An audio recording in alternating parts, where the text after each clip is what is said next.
आइए समय होगा कि हम प्रभु के वचन में चलेंगे और हम सभी निकालेंगे दूसरा कुरिन्थियों अध्याय 10 और आज के दिन हम पूरे अध्याय को देखेंगे। आइए हम सभी प्रभु के वचन के पढ़े जाने के आदर में अपने अपने स्थानों पे खड़े रहेंगे। दूसरा कुरिन्थियों अध्याय 10। आप सभी मेरे साथ अपनी बाइबल में देखें। यह प्रभु का वचन है और प्रभु के वचन इस प्रकार से लिखा है, मैं वही पौलुस जो तुम्हारे सामने दीन हूँ परंतु पीठ पीछे तुम्हारी ओर साहस करता हूँ, तुमको मसीह की नम्रता और कोमलता के कारण समझाता हूँ। मैं ये विनती करता हूँ कि तुम्हारे सामने मुझे निर्भय होकर साहस करना ना पड़े, जैसा मैं कुछ लोगों पर जो हमको शरीर के अनुसार चलने वाले समझते हैं साहस दिखाने का विचार करता हूँ। क्योंकि यद्यपि हम शरीर में चलते फिरते हैं तो भी शरीर के अनुसार नहीं रहते, क्योंकि हमारी लड़ाई के हथियार शारीरिक नहीं पर गढ़ों को ढा देने के लिए परमेश्वर के द्वारा समर्थी हैं। इसलिए हम कल्पनाओं का और हर एक ऊंची बात का जो परमेश्वर की पहचान के विरोध में होती है खंडन करते हैं और हर एक भावना को कैद करके मसीह का आज्ञाकारी बना देते हैं और तैयार रहते हैं कि जब तुम्हारा आज्ञा पालन पूरा हो जाए तो हर प्रकार के आज्ञा उल्लंघन को दंडित करें। तुम उन्हीं बातों को देखो जो आंखों के सामने है। यदि किसी को अपने ऊपर यह भरोसा हो कि मैं मसीह का हूँ तो वो यह भी जान ले जैसा वह मसीह का है वैसे ही हम भी हैं। क्योंकि यदि मैं उस अधिकार के विषय में और भी घमंड दिखाऊं जो प्रभु ने तुम्हारे बिगाड़ने के लिए नहीं पर बनाने के लिए हमें दिया है तो लज्जित न होगा। या मैं इसलिए कहता हूँ कि पत्रियों के द्वारा तुम्हें डराने वाला न डरो, क्योंकि वे कहते हैं उसकी पत्रियां तो गंभीर और प्रभावशाली है, परंतु जब वह सामने होता है तो वह देह का निर्बल और वक्तव्य में हल्का जान पड़ता है। जो ऐसा कहता है वह यह समझ रखे कि जैसे पीठ पीछे पत्रियों में हमारे वचन है वैसे ही तुम्हारे सामने हमारे काम भी होंगे। क्योंकि हमें ये साहस नहीं कि हम अपने आप को उनमें से ऐसे कुछ के साथ मिले या उनसे अपने को मिलाएं जो अपनी प्रशंसा आप करते हैं और अपने आप को आपस में नाप तोड़कर एक दूसरे से मिलाप करके मूर्ख ठहरते हैं। हम तो सीमा के बाहर घमंड कदापि ना करेंगे, परंतु उसी सीमा तक जो परमेश्वर ने हमारे लिए ठहरा दी है और उसमें तुम भी आ गए हो और उसी के अनुसार घमंड भी करेंगे। क्योंकि हम अपनी सीमा से बाहर अपने आप को बढ़ाना नहीं चाहते, जैसा कि तुम तक ना पहुंचने की दशा में होता है, वरन मसीह का सुसमाचार सुनाते हुए तुम तक पहुंच चुके हैं। हम सीमा से बाहर दूसरों के परिश्रम पर घमंड नहीं करते, परंतु हमें आशा है कि जो जो तुम्हारा विश्वास बढ़ता जाएगा क्यों तो हम अपनी सीमा के अनुसार तुम्हारे कारण और भी बढ़ते जाएंगे, ताकि हम तुम्हारी सीमा से आगे बढ़कर सुसमाचार सुनाएं। और ये नहीं कि हम दूसरों की सीमा के भीतर बने बनाए कामों पर घमंड करें, परंतु जो घमंड करे वह प्रभु पर घमंड करे। क्योंकि जो अपनी बड़ाई करता है वह नहीं, परंतु जिसकी बड़ाई प्रभु करता है वही ग्रहण किया जाता है। आमीन। अब सभी अपने स्थान पर बैठ जाएं। इस समय होगा कि हम प्रभु के वचन को समझने के लिए प्रभु से सहायता की मांग करेंगे। पिताजी, एक बार फिर से आज के इस पवित्र दिन में हम आपके सम्मुख आते हैं। पिता, हम आपसे विनती और प्रार्थना करते हैं कि आप हमारे हृदय को, हमारे मनों को अपने पवित्र और प्रबल वचन के लिए तैयार रखो। प्रभु, होने दे पिता परमेश्वर, प्रभु आप हमारी सहायता करें ताकि आपके वचन हमारे हृदय में बसे। प्रभु, आप अपने वचन को समझने में आप हमारी सहायता और मदद कीजिए। प्रभु, प्रार्थना करते हैं शैतान की सारी युक्तियों और चालों को, जो नहीं चाहता कि हम आपके वचन को सीखें, जो नहीं चाहता हम आपके वचन को समझें, जो नहीं चाहता कि हम आपके वचन को अपने जीवनों में लागू करें, प्रभु आप उसकी सारी युक्तियों को, उसकी सारी चालों को आप नष्ट करें। कृपया करके आप हमारी सहायता और मदद करें प्रभु, ताकि आपका वचन हमारे हृदय में अधिकाई से बच सके और फल लाने वाला दे सके। दया करें प्रभु, अपना अनुग्रह करें। हम स्वयं को आपके हाथों में सौंपते हुए इस प्रार्थना को यीशु मसीह के नाम से मांगते हैं। आमीन। पिछले 2 अध्याय में यानी 8 और 9 अध्याय में हमने किसके विषय में देखा था? दान के विषय में। ठीक है, तो 8 अध्याय के 1 से 15 पद में पौलुस हमें क्या बताता है? पौलुस हमारे सम्मुख या कुरिन्थियों की कलीसिया के सम्मुख मकिदुनिया की कलीसिया का उदाहरण देता है। ठीक है, और उन्हें उत्साहित करता है ताकि वो भी यानी कुरिन्थ की कलीसिया भी इस दान की सेवा को महत्व दे। क्या करें? कुरिन्थ की कलीसिया भी इस दान की सेवा को महत्व दे। उसके बाद हमने 8 अध्याय के 16 पद से 24 पद में हमने देखा था, जहाँ पौलुस हमें दान की गंभीरता के बारे में बताता है। किसके बारे में बताता है? दान की सेवा की गंभीरता के बारे में। और वो बताता है कि इस दान की सेवा में क्या होनी चाहिए? पारदर्शिता होनी चाहिए। क्या होनी चाहिए? पारदर्शिता।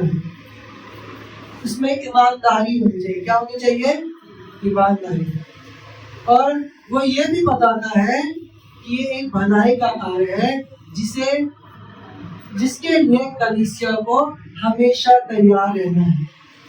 ठीक है, जिसके लिए कलीसिया को हमेशा तैयार रहना है।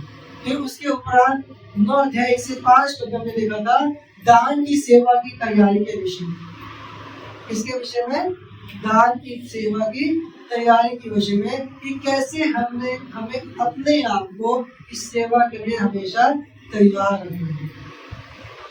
ठीक है, फिर उसके बाद पिछले सप्ताह हमने 9 अध्याय के 6 से 15 पद में उदारता से दान देने के महत्व को देखा था, जिसमें हमने ये देखा था कि जब हम उदारता से यानी हर्ष से कुड़ कर नहीं, जब प्रभु की सेवा के लिए, प्रभु के राज के लिए देते हैं तो उसका क्या फल होता है। ठीक है, और उसमें हमने क्या देखा था कि परमेश्वर हर्ष से देने वालों से क्या करता है? प्रेम करता है। दूसरी बात हमने क्या देखी थी? जब हम प्रभु के राज में बोते हर्ष से तो प्रभु हमारी आवश्यकताओं का ध्यान रखता है। तीसरी बात जो हमने देखी थी, जब हम प्रभु के राज में हर्ष से देते हैं तो इस बात को प्रमाणित करता है कि हमने सचमुच में यीशु में विश्वास किया है और उसके पीछे चलते हैं।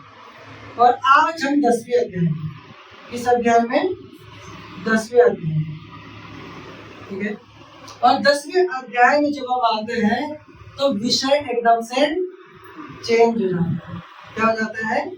विषय एकदम से चेंज हो जाता है और जो पौलुस है वो अपने मेन विषय पर आता है, मेन टॉपिक पे आता है। ठीक है, और जब हम इस 10वें अध्याय में आते हैं तो ये खंड हमारे सामने एक प्रश्न को रखता है।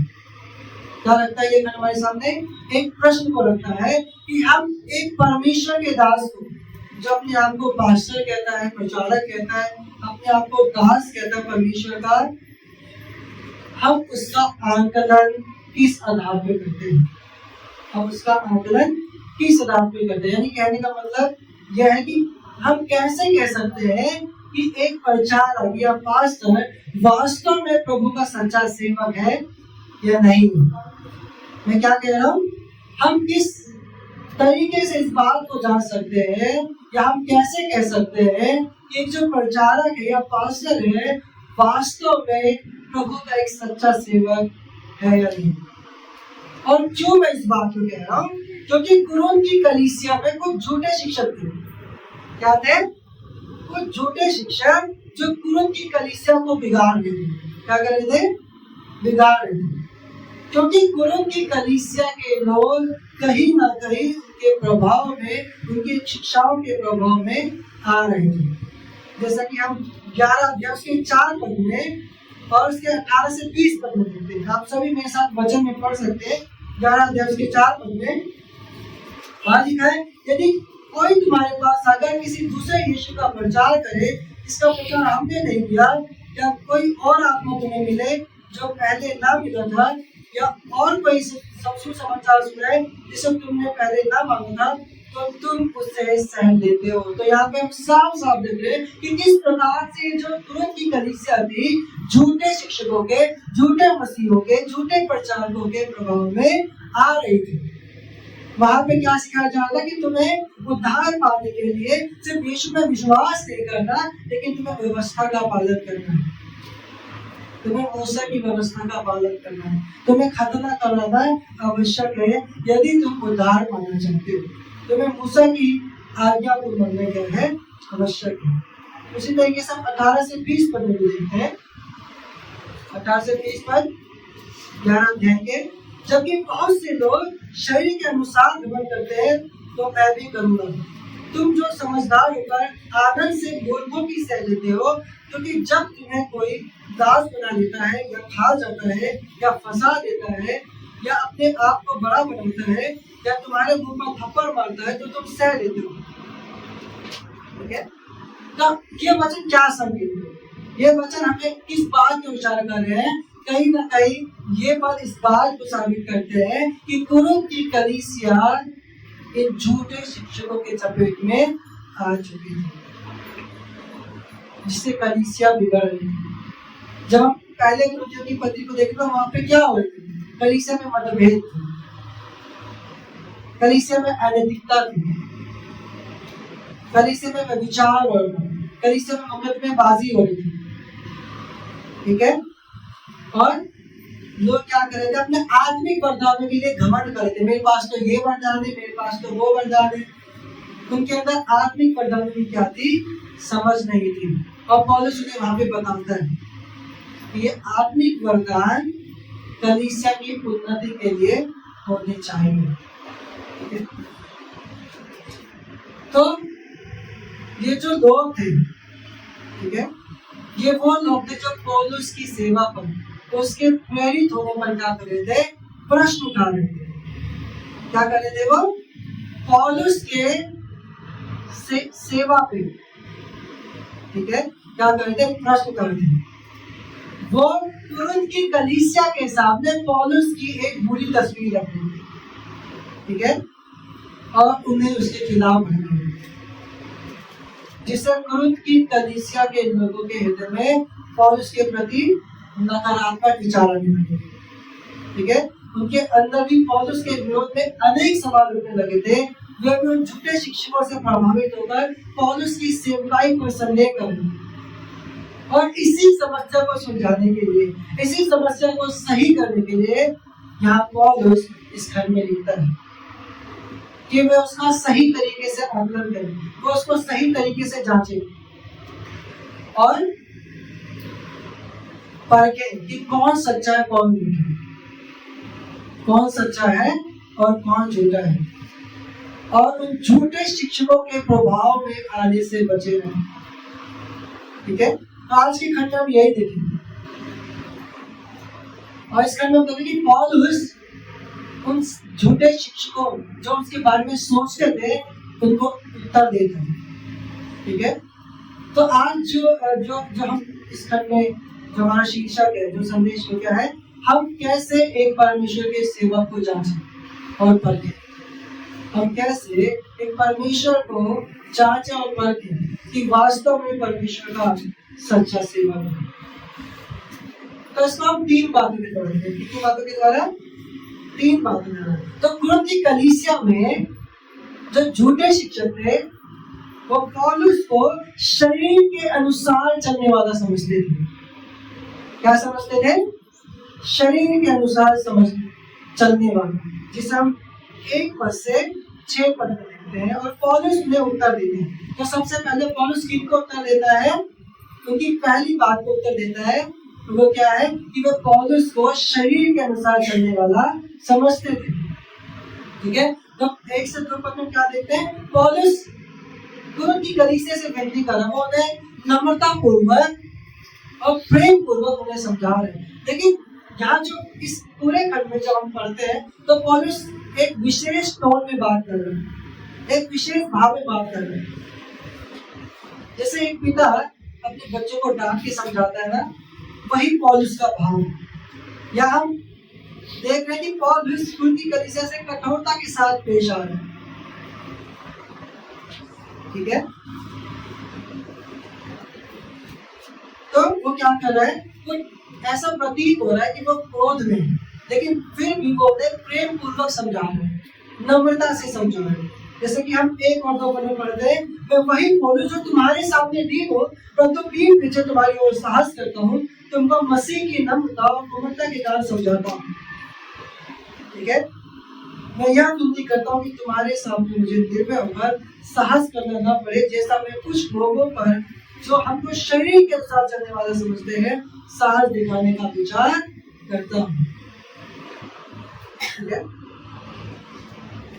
यहाँ पौलुस इनसे विनती करे, तुम समझो, सीखो, तुम उनके प्रभाव में, मैं तुम्हें समझा रहा हूँ। ठीक है, और फिर वो क्या कहते हैं कि ऐसा ना हो कि मैं तुम्हारे साथ कैसे पेश आऊं बिना किसी डर के और साहस के साथ, जैसा वो उन लोगों के साथ करना चाहता है जो उसे शरीर के अनुसार चलने वाला समझते हैं। तो यहाँ शरीर के अनुसार चलने से क्या अर्थ है? ठीक है, बाइबल स्पष्ट है, बाइबल क्या है, स्पष्ट है। जब हम गलाती अध्याय 5 में पढ़ते हैं तो वहाँ स्पष्ट है कि पौलुस कहता है शरीर के काम तो प्रकट है। ठीक है, शरीर के काम क्या है, प्रकट है। वो बताता है कि शरीर के काम क्या क्या है, व्यभिचार, मूर्ति पूजा, टोना टोटका, ठीक है, गाली देने वाला, परस्त्रीगामी, पुरुषगामी, लालची, बुरे बुरे विचार करने वाला। तो ऐसा व्यक्ति कौन है, वो शरीर के अनुसार चलने वाला। तो जो कुरिन्थ के जो झूठे शिक्षक है, झूठे मसीह है, वो पौलुस को शरीर के अनुसार चलने वाला समझते हैं। ठीक है, तो ये हमें कहाँ की ओर संकेत करता है, ये हमें पहले अध्याय की ओर संकेत करता है, दूसरे अध्याय की ओर संकेत करता है, जहाँ क्या हुआ, पौलुस बात करता है अपनी यात्रा के बारे में। कुछ लोग पौलुस से क्या थे, गुस्सा थे, क्योंकि पौलुस कुरिन्थ की कलीसिया के लोगों से मिलने नहीं आ सकता था। उसने वादा किया था कि वो आएगा, उनसे भेंट करेगा, लेकिन किसी कारणवश वो वहां पे नहीं आ पाता। इसलिए वो पौलुस को शरीर के अनुसार चलने वाला समझ रहे हैं। और लेकिन यहाँ पौलुस उनका खंडन करता है, कि इस विचारधारा का खंडन करता है।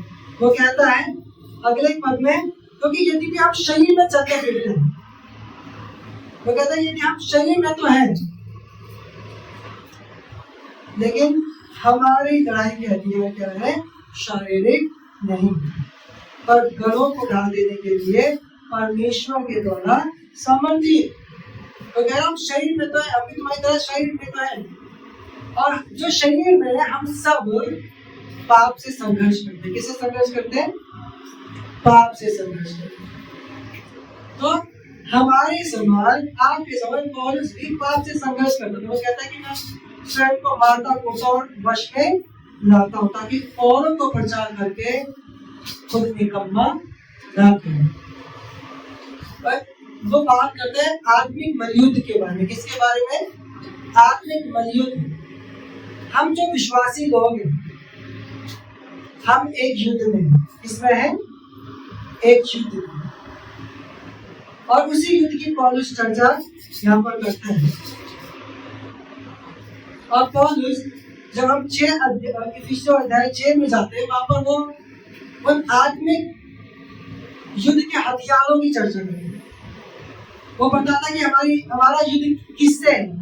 वो कहता है कि हमारा युद्ध किससे है, हमारा युद्ध लहू और मांस का नहीं, हमारा युद्ध किसी मनुष्य से नहीं है, लेकिन शैतान से और अंधकार की शक्तियों से। किससे है, शैतान से और अंधकार की शक्तियों से।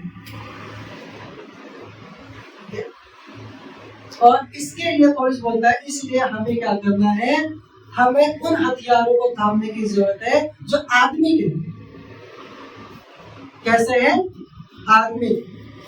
हम सब निकालेंगे इफिसियों अध्याय 6 को।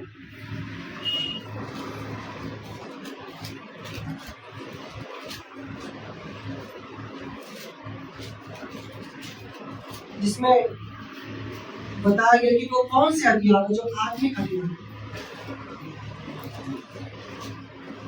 13 पद से हम पढ़ेंगे, वहां पे लिखा है, इसलिए परमेश्वर के सारे हथियार बांध लो कि तुम बुरे दिन में सामना कर सको और सब कुछ पूरा करके स्थिर रह सको। इसलिए सत्य से अपनी कमर कसकर, पहला हथियार क्या है? सत्य। ये सत्य क्या है? ठीक है, परमेश्वर के बारे में से, सुसमाचार के बारे में से। यदि हमें ये सत्य नहीं पता, यदि हमें परमेश्वर का ज्ञान नहीं है, तो ये बहुत आसान हो जाता है हमारे लिए कि हम गलत शिक्षाओं में चले जाएं। इसलिए हमें हर दिन परमेश्वर के वचन की सच्चाई में अपने ध्यान को लगाने की जरूरत है। मैं क्या कह रहा हूँ? इसलिए हमें हर दिन परमेश्वर की वचन की सच्चाई में अपने ध्यान को लगाने की क्या है? जरूरत है।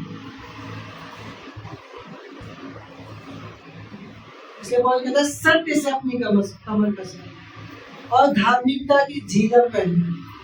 ठीक है, इसकी झिलम पहनकर, धार्मिकता की झिलम पहनना, पैरों में मेल के सुसमाचार की तैयारी के जूते पहनना।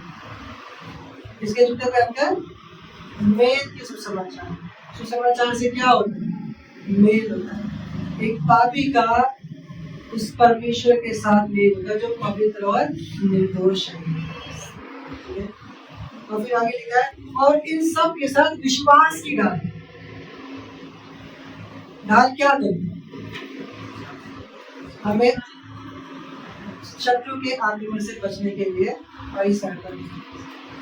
तो क्या लिखा है? और इन सब के साथ विश्वास की ढाल लेकर स्थिर रहो, जिससे तुम उस दुष्ट के सब जलते हुए तीरों को बुझा सको और उद्धार की डोर, किसकी डोर? उद्धार की डोर और आत्मा की तलवार जो परमेश्वर का वचन है ले लो। हर समय और हर प्रकार से आत्मा में प्रार्थना और विनती करते रहो और इसीलिए जागते रहो कि सब पवित्र लोगों में लगातार विनती किया। तो यहाँ पौलुस वर्णन कर रहा है आत्मिक हथियारों। ठीक है, क्योंकि हमारी लड़ाई आत्मिक है।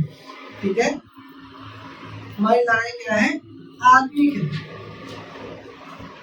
हम शारीरिक हथियारों से उन पर प्रबल नहीं हो सकता। हम अपने प्रयासों से शरीर के कामों पे, ठीक है, अंधकार के कामों पे प्रबल नहीं हो सकते। प्रियो, शैतान साल के 365 दिन 24 घंटे हर क्षण इस ताक में रहता है कि वो किसको पाए और फाड़ डाले। वो हमेशा इस ताक में रहता है ताकि विश्वासियों को भटका दे, भरमा दे, परमेश्वर से दूर कर दे। इसलिए मुझे और आपको उन हथियारों को थामने की जरूरत है जिसकी पौलुस यहाँ पर चर्चा करता है, ताकि हम पापों से लड़ सके, शैतान की युक्तियों से लड़ सके, अंधकार की शक्तियों से लड़ सके, झूठी शिक्षाओं से लड़ सके। ठीक है, अगले पदों में लिखा है, तो क्या कहते हैं चौथे पद में, क्योंकि हमारी लड़ाई का हथियार क्या है? शारीरिक नहीं पर गढ़ों को ढा देने वाले, शैतान के गढ़ों को ढा देने वाले हैं। वो परमेश्वर के द्वारा सामर्थ्य, वो शक्तिशाली है, कहीं ज्यादा शत्रु के गढ़ों को ढा देने में क्या है? सक्षम। आगे लिखा है, इसलिए हम कल्पनाओं का और हर एक ऊंची बात का जो परमेश्वर की पहचान के विरोध में होती है खंडन करते हैं और हर एक भावना को कैद करके मसीह का आज्ञाकारी बनाते हैं। ठीक है, तो पौलुस यहाँ कुछ कल्पनाओं का, कुछ बातों का जिक्र करता है जो परमेश्वर के ज्ञान के, परमेश्वर के वचन के विरुद्ध में उठती है। कई बार लोग क्या करते हैं? अपनी कल्पना करते हैं और अपनी शिक्षा को, अपने ज्ञान को, अपनी विचारधारा को परमेश्वर का वचन पे थोपते हैं। ठीक है। पॉलुस क्या करता है, इसलिए वो क्या करता है, हमेशा तैयार है। क्या करता है, तैयार है, ताकि हर एक उस कल्पना को जो परमेश्वर के वचन के विरोध में, हर एक उस बात को जो परमेश्वर के वचन के खिलाफ है, ठीक है, उसको क्या करे, उसका खंडन करे। और यदि कोई विचारधारा उड़ती है मन में, उसको प्रभु के वचन का कैदी बना, या सब प्रभु का आज्ञाकारी बना। कहीं ना कहीं हमारे हृदय में प्रभु के वचन की शिक्षा के खिलाफ बातें होती हैं, ठीक है। उदाहरण के लिए जैसे यहाँ पर हम क्या देखते हैं कि क्या सिखाया जा रहा है कि उद्धार पाने के लिए क्या करना जरूरी है, मूसा की व्यवस्था का पालन करना जरूरी है, खतना करना।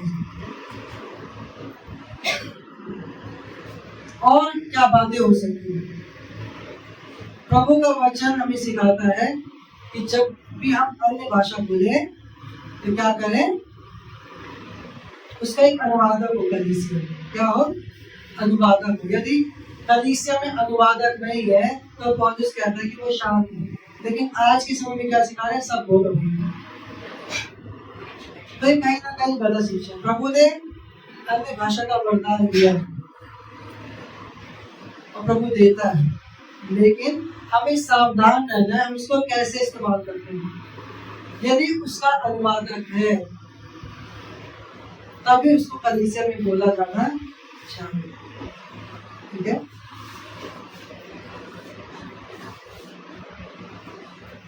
और कई बार क्या होता है,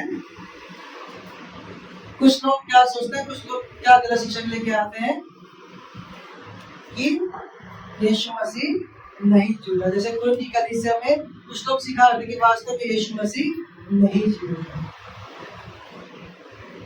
तो कहीं ना कहीं हम सबके मन में, मनुष्यों के मन में वचन के खिलाफ, वचन के विरुद्ध विचारधाराएं उठती है। लेकिन यदि हमने उन शस्त्रों को धारण किया है जो आत्मिक हथियार है, तो हम उनका खंडन कर सकते, जैसे पौलुस यहाँ पे कर।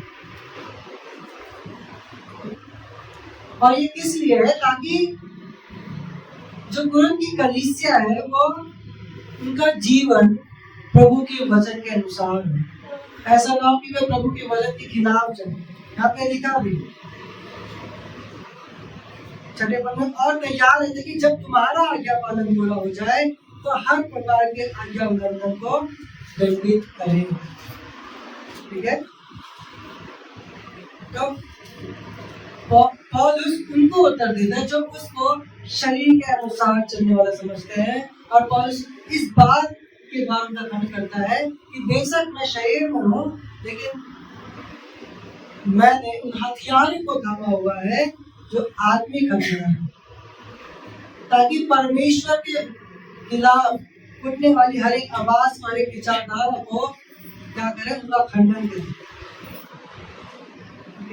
दूसरी जो बात हम यहाँ पे देखते हैं, पौलुस उन लोगों को उत्तर देता जो अपने आप को पौलुस से श्रेष्ठ समझते हैं, जो अपनी प्रशंसा आप करते हैं। क्या करते हैं, जो अपनी प्रशंसा आप करते हैं, ठीक है। 7 पद को देखिए मेरे साथ, तुम उन्हीं बातों को देखो जो आंखों के सामने है। यदि किसी को अपने पर भरोसा कि मैं मसीह का हूँ, तो वो ये भी जान ले कि जैसा वह मसीह का है वैसे हम भी हैं, ठीक है। तो कुछ लोग सोचते थे कि वो ही वास्तव में प्रभु के सेवक है, वो ही सच्चे सेवक है। वो पौलुस के अधिकार पर प्रश्न उठाते थे, ठीक है। और क्यों उठाते थे, क्योंकि पौलुस देखने में क्या था, बहुत ही ज्यादा प्रभावशाली नहीं था, ठीक है। वो देखने में बहुत ही ज्यादा प्रभावशाली नहीं था। जैसा कि हम 10वें पद में देखते हैं, वहां पे लिखा, क्योंकि वे कहते हैं उसकी पत्रियां तो गंभीर और प्रभावशाली है। वो क्या कहते थे कि उसकी पत्रियां, उसके लेटर्स बहुत ही गंभीर और प्रभावशाली है, परंतु जब वह सामने होता है तो वह देह का निर्बल और वक्तव्य में हल्का जान पड़ता है। पौलुस अपने अपीयरेंस में, अपने रूप में क्या है, जैसे वो पत्रियों में दिखता है वैसा वो नहीं दिखता। पत्रियों में वो बहुत ज्यादा प्रभावशाली है। हम जब पौलुस की द्वारा लिखी हुई पत्रियों को पढ़ते हैं तो कितना ही ज्ञान उसमें परमेश्वर का भरा है ना। हम देखते हैं कि किस तरीके से जो वो लिखता है कितना अधिक क्या है, प्रभावशाली है, लेकिन वो रूप में क्या है, निर्बल सा दिखता है। तो यहाँ जो कुरिन्थ के लोग पौलुस को शारीरिक मानदंडों के आधार में नहीं, ठीक है। जब हम आजकल के प्रचारक उधर टीचर्स को देखते हैं, ठीक है, हम इनके शब्दों को देखते हैं कि किस तरीके से वो क्या करते हैं, बोलने में कितने निपुण होते हैं, है ना। वो दिखने में बहुत प्रभावशाली होते हैं। वो ऐसे बन ठन के आते हैं कि देखने में वो क्या लगे, बहुत ही ज्यादा प्रभावशाली लगे। तो यहाँ पर वो क्या कर रहे हैं, पौलुस को शारीरिक मानदंडों के आधार पर नाम रहे, ठीक है। और वो स्वयं को पौलुस से श्रेष्ठ समझ रहे। क्या समझ रहे हैं? स्वयं को पौलुस से श्रेष्ठ, ठीक है। अब पौलुस ने क्या कहता है, वो कहता है कि जो ऐसा कहता है वो ये समझ रखे कि जैसे पीठ पीछे पत्रियों में हमारे वचन है, वैसे ही तुम्हारे सामने हमारे काम भी होंगे, क्योंकि हमें ये साहस नहीं कि हम अपने आप को उनमें से ऐसे कुछ के साथ गिने या उनसे अपने आप को मिलाए जो अपनी प्रशंसा आप करते हैं और अपने आप को आपस में नाप तोड़कर एक दूसरे से मिलान करके मूर्ख करते हैं, ठीक है। और उसके कहते हैं यदि वो ऐसा करते हैं, जो ऐसा करते हैं, जो ऐसा सोचते हैं, जो अपने आप को श्रेष्ठ समझते हैं, वो क्या कर रहे हैं, वो अपने आप को नाप तोड़कर क्या कर रहे हैं, मूर्ख। क्या करते हैं, मूर्ख। तीसरी जो बात हम देखते हैं कि जो पौलुस है वो ऐसे लोगों को उत्तर देता है जो अपनी सेवा पर घमंड करते हैं, जो स्वयं पर घमंड करते हैं, अपनी बड़ाई करते हैं, उनको वो क्या करता है, उत्तर देता है 13 से 18 में। तो पौलुस कहता है कि मैं सीमा से बाहर घमंड कदापि न करूंगा। हम तो सीमा से बाहर घमंड कदापि न करेंगे, परंतु उसी सीमा में जो परमेश्वर ने हमारे लिए ठहरा दी है, और उसमें तुम भी आ गए हो, और उसी के अनुसार घमंड भी करेंगे। जो कुरिन्थ के लोग थे, जो झूठे शिक्षक थे, झूठे प्रचारक थे, क्या करते थे, अपनी सेवा पर घमंड करते, बढ़ चढ़ कर घमंड, ठीक है। हम सब जानते हैं कि जो कुरिन्थ की कलीसिया की स्थापना किसके द्वारा की गई थी, पौलुस के द्वारा। पौलुस पहले वहां कुरिन्थ नगर में गया और उसने लोगों को सुसमाचार सुनाया, ठीक है। और उसके द्वारा से लोग विश्वास में है और धीरे धीरे करके वहां पे कलीसिया, ठीक है। तो पौलुस उसी बात को वहां पे कर रहा है, वो घमंड नहीं कर रहा है, लेकिन वो बता रहे कि जो घमंड करते हैं उनके लिए कि वो क्या कर रहे हैं, वो जरूरत से ज्यादा घमंड, क्या कर रहे हैं, वो जरूरत से ज्यादा घमंड। लेकिन पौलुस कहता है कि मैं अपनी सीमा में घमंड करूंगा, ठीक है।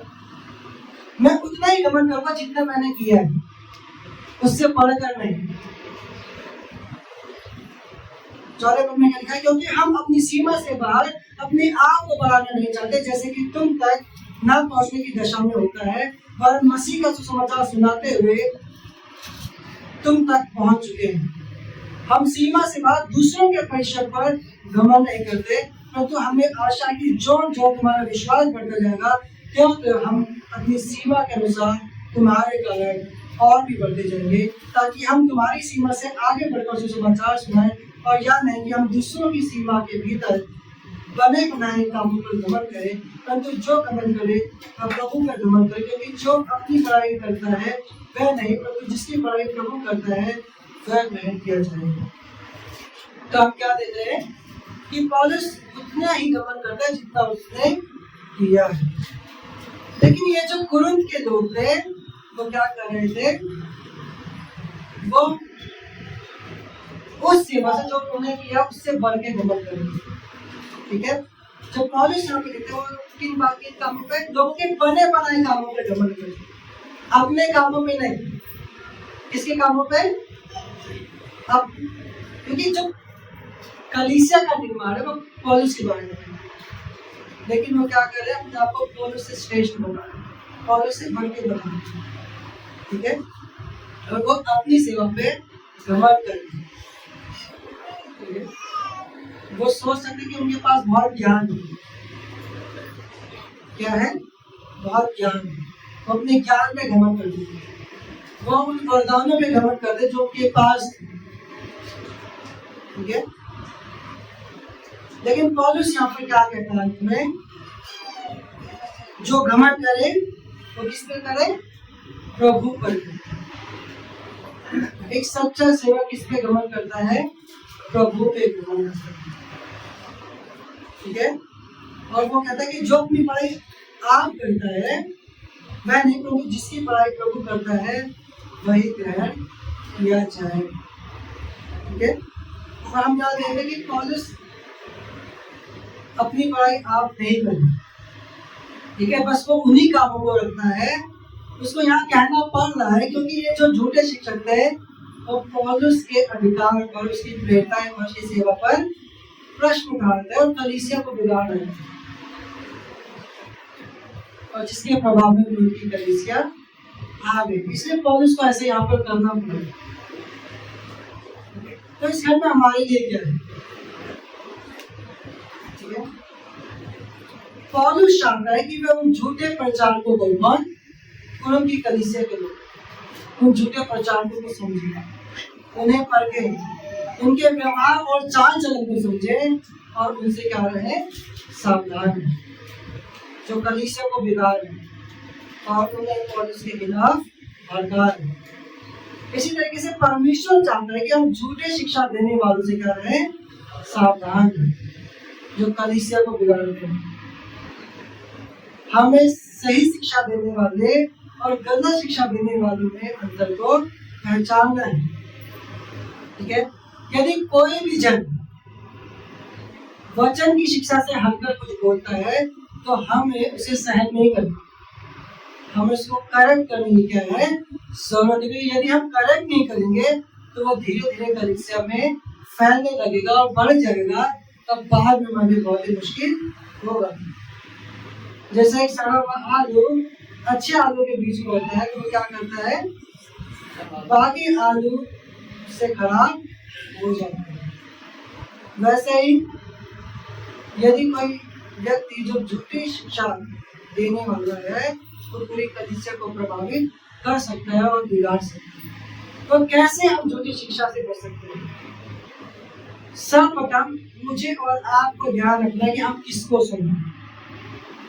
आज हमारे सामने बहुत सारे प्रचारक हैं, हमारे हाथ में नाम है, हमारे हाथ में सिर्फ एक उंगली का खेल है। किसका खेल है?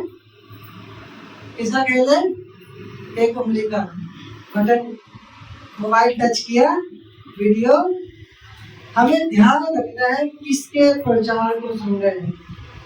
क्या हम उन लोगों को सुन रहे हैं जो वचन की सही शिक्षा दें, जो बाइबल आधारित प्रचार को करें? पता है समस्या क्या है? हम खुद वचन को पढ़ने के लिए मेहनत नहीं करना चाहते, हम सिर्फ पका पकाया चाहते हैं।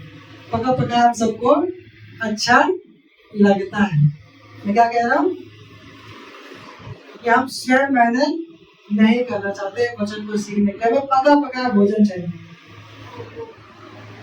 इसलिए हम में से अधिकतर लोग और या अधिकतर विश्वासी गलत शिक्षा का शिकार हो जाते हैं। ठीक है, हमें ध्यान रखना है किसको सुनना। तो कैसे हमें पता चलेगा कि जो प्रचार कर रहा है, जो शिक्षा दे रहा है, वो सही शिक्षा दे रहा है? तो जब हम उनको सुनते हैं तो हमें जांचना है। पौलुस क्या कहता है कि परखो, हर एक आत्मा की प्रतीति ना करो पर आत्माओं को परख। पौलुस तीमुथियुस को आज्ञा देता है कि वो क्या करे, झूठे शिक्षकों से सावधान है, उन्हें क्या करे, उन्हें डांटे। ठीक है, तो कैसे हमें पता चलेगा? जब हम उनको वचन में जांचेंगे जो वो सिखा रहे हैं। इसके लिए हमें क्या करना पड़ेगा? हमें खुद बाइबल का ज्ञान होना चाहिए। खुद बाइबल का ज्ञान होना चाहिए। कैसे ज्ञान आएगा? जब हम उसको पढ़ेंगे। कैसे ज्ञान आएगा? जब हम मेहनत करेंगे, पके पकाए भोजन की तलाश में नहीं रहेंगे।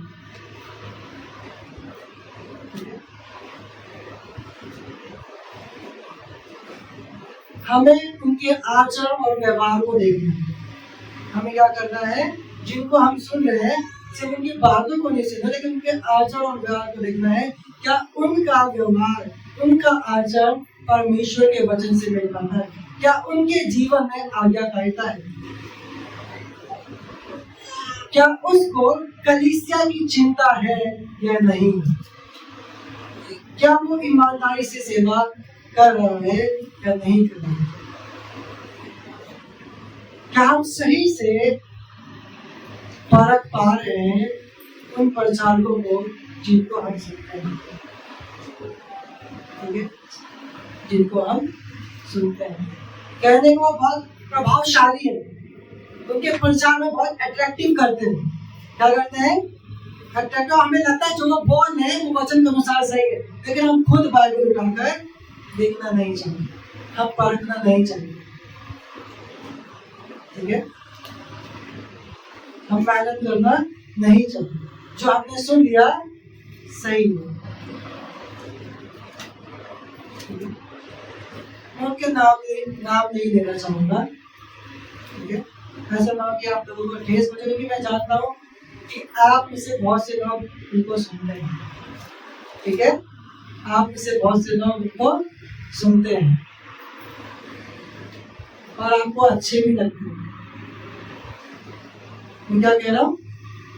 आपको अच्छे भी लगते हैं, लेकिन क्या वास्तव में जो वो सिखा रहे हैं वो वचन के अनुसार सही है?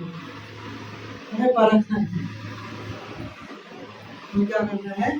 परखने की जरूरत है। लेकिन आप मैं कुछ अच्छे प्रचारकों के नाम लेना जरूर चाहूंगा, ताकि आप उन झूठे प्रचारकों से बचिएगा। ठीक है, हमारी चंडीगढ़ की कलीसिया में पास्टर हनी है, वो अच्छा प्रचार करते हैं, वचन के अनुसार प्रचार करते हैं। ठीक है, हमारे बहुत सारे जितने भी हमारे बाइबल बहुत मसीह कलीसिया के जो पास्टर्स हैं वो क्या है? वचन के अनुसार सही शिक्षा का प्रचार करता है। आप उनमें से कईयों को सुन सकते, जैसे पास्टर हरी है। यदि आपको इंग्लिश आती है तो पास्टर आइजैक है, पास्टर बॉन है, पास्टर एंड्रू है। हिंदी चर्च में पास्टर माइकल है, पास्टर अंकुर है, पास्टर सुरेश है, पास्टर सैमुअल है। और मुझे पता है कि आप में से बहुत लोग उनको सुना है। ठीक है, और भी लोग अंग्रेजी में तो बहुत सारे, हम उनको सुन सकते हैं। हमें ध्यान रखने की हम उनको सुनते हैं, कहीं ऐसा ना हो कि उनके प्रभाव में आकर गलत शिक्षा का शिकार हो जाए। ठीक है, और जब हम गलत शिक्षा का शिकार हो जाते हैं तो उससे निकलना बहुत मुश्किल होता है। उससे क्या होता है? बहुत मुश्किल होता है। कई चर्चों में सिखाया जाता है कि बपतिस्मा लेना आवश्यक नहीं है। कई से प्रभु भोज नहीं दिया जाता, उन्हें सिखाया जाता है कि यह जरूरी नहीं है। ये क्या है? ये गलत है, हमें परखना है। कई कई समय सिखाया जाता है कि दवाई मत करो। क्या मत करो? दवाई मत करो। दवाई खाने से तुम्हारा विश्वास कमजोर हो जाएगा। ये गलत शिक्षा है। हम प्रभु में विश्वास करते हैं, हमारा विश्वास प्रभु पर है, लेकिन प्रभु ने कहीं मना नहीं किया कि हम दवाई नहीं खा सकते। पौलुस खुद तीमुथियुस को बोलता है कि थोड़ा तो दाखरस दे दो, क्योंकि उसको पेट की समस्या थी। और यीशु मसीह ने खुद जब दयालु सामरी का दृष्टांत बताया तो उसने जब उस घटना को बता रहा था, जो मनुष्य इसमें फंस गया था, डाकुओं के बीच में फंस गया था, ठीक है। तो जब वो सामरी मनुष्य आता है, तो उसको एक व्यक्ति के पास होता है जो उसका इलाज होता है।